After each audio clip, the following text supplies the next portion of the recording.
What it do, my people? So I'm gonna try to do this as quick as possible.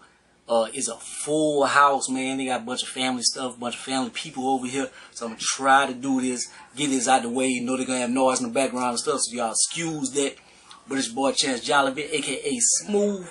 This is Power Book 3, Raising Kanan, Episode 9. So, what we want to know if Lou is still alive. But before we get to that, let's start off with retaliation is a must. So, Unique, he getting in his car, got his baby and stuff. Usually that is like a red light, like you don't green light nothing with kids and stuff like that. But you cross the line. You cross the line, man. You try to hit Lou. We don't care about that. Spray everything up. But of course, Marvin, don't get Lou. But the thing about it is, don't get Unique. But the thing about it is, Unique, I think it was a myth. He had a bulletproof car and stuff. Turns out the myth was real. Like he was bulletproof. So Unique got to the car. He wasn't able to get it, man. Like homeboy, he's smart. But we find out Lou is still alive. Symphony go try to comfort Rock and this and that. She push him away. She like, this. I thought I could be something else, but I'm never gonna let myself be vulnerable. I'm never gonna think of myself as anything else because this is my fault why this happened. And she pushed homeboy away, man. She do him dirty. Like, she do Symphony, like, extra grimy. And then he finally be like, man, fuck you. She be like, oh, the nigga, I ain't thought he had it in him. He actually got a little heart and stuff. He's like, God damn. Like, she do Symphony dirty. But I guess she feel like she can't be in a position to be soft or think she's gonna find love and this and that. Like, you gotta be hard in this game. Like, ain't no time to lay up and be cuddling and all this and that. I guess. Especially as a female and running a male empire. But damn, Marvin did a drive-by with the homie, then smoked homeboy. Cause homeboy, I think he was the one that ratted Kanan out. But it's kind of crazy. Like you knew homeboy like ratted Kanan out and this and that. But you go with him, like to do the drive-by. And then the whole time I guess you knew, like, I'm gonna knock him off afterwards and stuff. So that was crazy. Howard is by the hospital. Thank God that he's still smoking cigarettes and stuff. He's seen the play happening. Like the people was ready. They was ready to go finish the job with Luke. Like they got together with a nurse and stuff. They got uniforms and this and that. Like he checked it out. So whenever they went, like he had it on lock. So he got them out of there. But it was kind of weird. It's like the two people, the most suspicious people that it would have been. Like two niggas with a big Kwame high top fade and stuff. Like if somebody got shot in the hospital, you would think if they have cameras, even back in those days, like it was the dude with the big Kwame high top fade. Like Nicole mom is Karening. She getting her Karen on, her super Karen. I know Jukebox. She's the one that got her on the dope and did this and that. Like, she's doing too much. Even the daddy is like, let it go. It's not going to bring her back. I don't care. I know people in high places. She must pay. Like, they doing the most. Howard wants Kanan. Like, that's what he want with Rock. He like, man, look, I want Kanan. That is my son, this and that. And she like, okay, if I do this for you, like, I want, like, a green light. I want a free pass. Like, you leave my organization alone. Ends up, that's not what she wanted.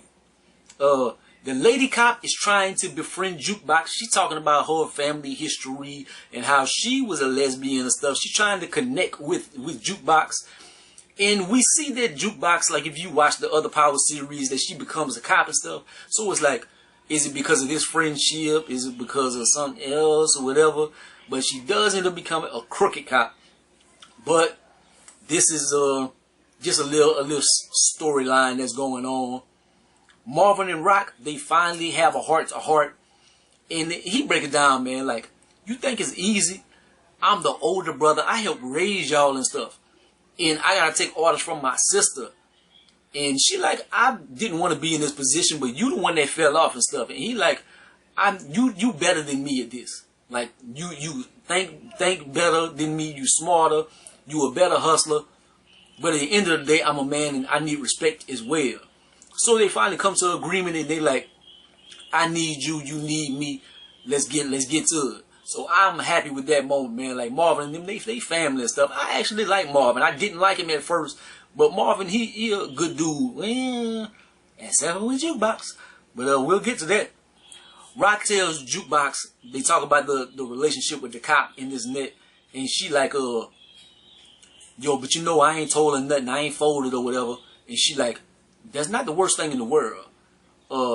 Having that kind of relationship, it can pay off. It can pay off. Having a cop as a friend or something. So that will play a little part later on. Marvin and Kanan, they plotting their next move, and he listens to some Smokey Robinson and stuff. Kanan is ragging on him like, nigga, how we gonna go kill somebody listening to Smokey Robinson? So he like, man, I know Jukebox got some music. Go find some music with Jukebox. I'm gonna go get it. He like, nah, sit down. He goes snooping around. Marvin finds everything. He finds pictures. He finds the video. He knows that she's a lesbian and stuff. It's like the end of the world for him. And like this whole time, like, but we see it with our own eyes. But it's like, it's so like, simple. It's so out there. Like, we know Jukebox is funny, but Marvin he's a crappy ass daddy. So he never paid her no mind enough to know that or whatever. And the crazy thing is that he do all this, and then whenever she get back, they get into it. Like, they really scrap it out. And they fight. And he tell her, like, it was a funny moment, but it was messed up as well. He like, just cause you think you a nigga, don't mean you can fight like one. And he beat the hell out of her. It was funny. That line was funny, but it was not a funny moment. Like it was bad, but you know, I'm just trying not to.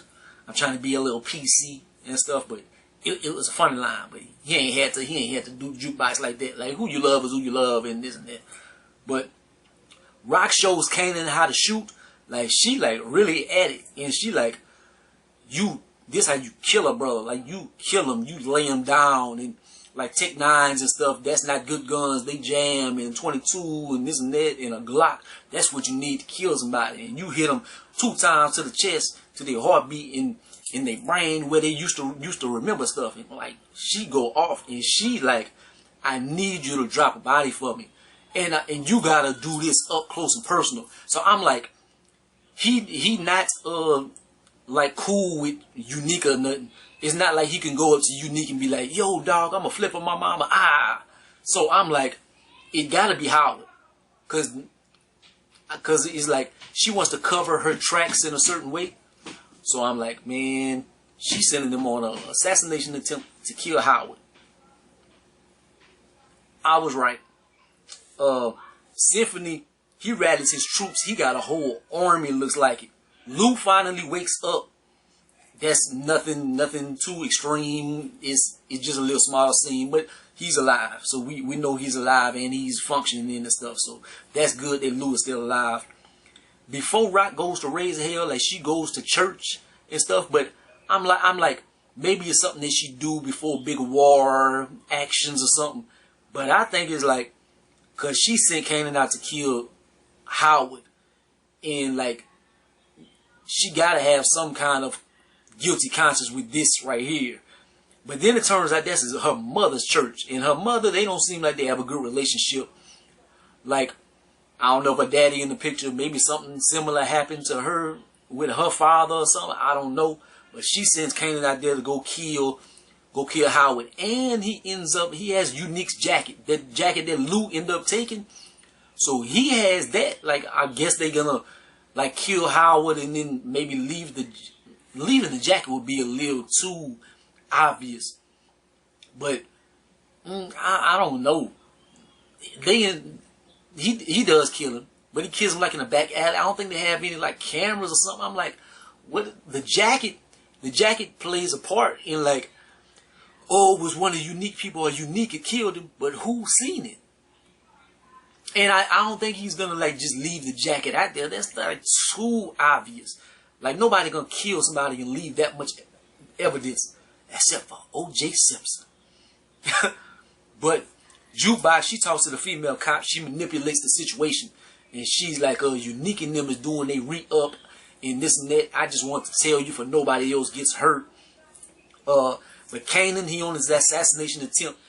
Turns out is Howard, and I already went ahead and kills his daddy. And like Howard never gets it out to tell him that that's his father. So I wonder if Kanan ever is going to find out that that was his daddy or not. And like Kanan, he's narrating and stuff, and he's just talking about like what it takes to kill somebody and stuff like that. And you got to be a certain individual, and I'm that type of individual. So this episode is gonna play big parts in the upcoming situations and stuff. Like Howard is dead, like that's gonna set things off. Like they killed the cop, then Kanan, like he all out. He's in the game now. He's all the way in the game. Jukebox gonna be gone. Like she probably gonna move out. Marvin, that's gonna be messing with him. Lou gonna be getting out of the hospital and stuff, but he's kind of like not all the way there. He won't be able to help. Unique got his whole army. This season finale is gonna be litty. But try to go through the quick as possible, man, before somebody come barging in here and stuff. But like, comment, subscribe, gonna be the greatest and the most hated, man. I let you, boy. Peace.